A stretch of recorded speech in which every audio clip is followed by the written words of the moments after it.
Pernah tak kamu rasa, bila kamu sudah cuba buat yang terbaik, tapi orang tetap memandang rendah pada kemampuan kamu?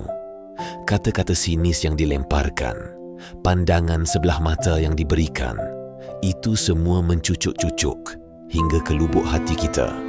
Kita rasa kecil, rasa tidak berguna, malah ada ketikanya kita mula ragu-ragu dengan kebolehan diri sendiri. Kenapa manusia begitu mudah menghukum hanya berdasarkan apa yang mereka lihat di luaran?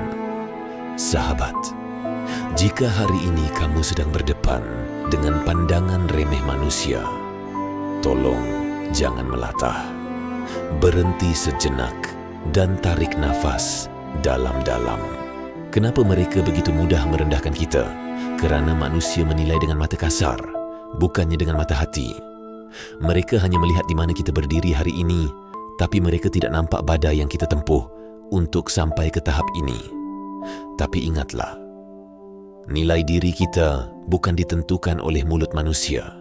Mulut mereka boleh berkata apa sahaja, tetapi keputusan akhir tentang takdir kita tetap berada di tangan pencipta kita. Bila kita terlalu sibuk mahu membuktikan kemampuan kita pada manusia, kita akan penat. Sebab manusia tidak akan pernah puas dengan apa yang kita lakukan. Jadi, apa yang perlu kita katakan di dalam hati saat mereka meremehkan kita? Cukup bisikkan kalimah ini. Cukuplah Allah bagiku. Dia tahu niatku, Dia tahu usahaku, dan di matanya aku tidak pernah sia-sia. Bila kita letakkan pandangan Allah di atas segala pandangan makhluk, semua kata-kata sinis itu akan bertukar menjadi seperti angin yang lalu. Kita tidak perlu menjerit membela diri. Kita tidak perlu membalas dengan kemarahan. Segeralah bentangkan sejadahmu. Luahkan segala rasa terhina itu di hadapan Al-Khaliq. Di atas sejadah itulah letakkan segala bebanmu.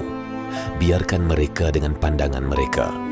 Fokus kita sekarang adalah membuktikan pada diri sendiri dan kepada Allah bahawa kita adalah hamba-Nya yang tidak mudah patah. Diam kita bukan kerana kita lemah, tetapi diam kita adalah kerana kita sedang menyerahkan seluruh urusan kita kepada Yang Maha Kuat.